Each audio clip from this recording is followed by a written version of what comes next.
में जब जब गहुआ में अइबा सुनाए बाबू बहुत पिटैबा।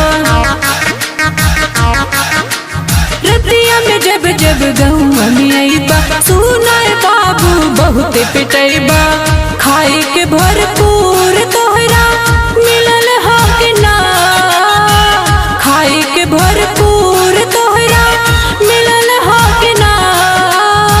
अरे दादा रे दादा सरवा कुकुर नियर मोहले वाला दादा करे पिटवा के हमके तसल्ली तोरा मिलल हा कि ना।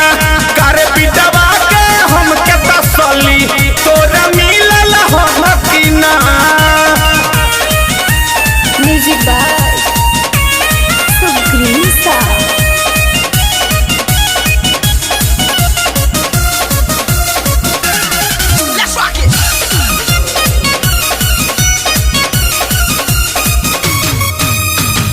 लागत फिर तोहरा चाही कुटाई तब तोरा प्यार के भूत उतर पाई।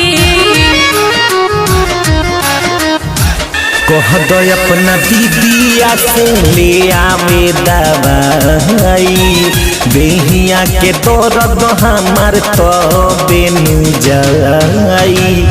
आगे वाला दांत तोहर हिलल हो के ना बोलना, आगे वाला दांत तोहर हिलल हो के ना।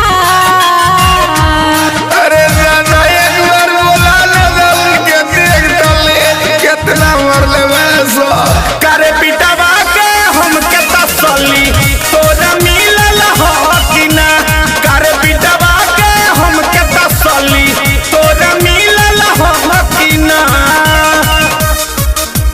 म्यूजिक बाय सुग्रीव सा। मिलल हा कि ना।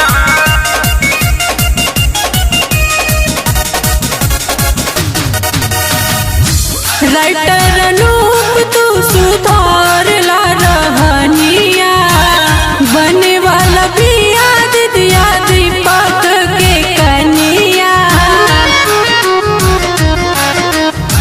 होखे नहीं दे हम जियानी जवनिया बोने नहीं दे उनके दोसरा के कनिया। हरद चून पीस के छपा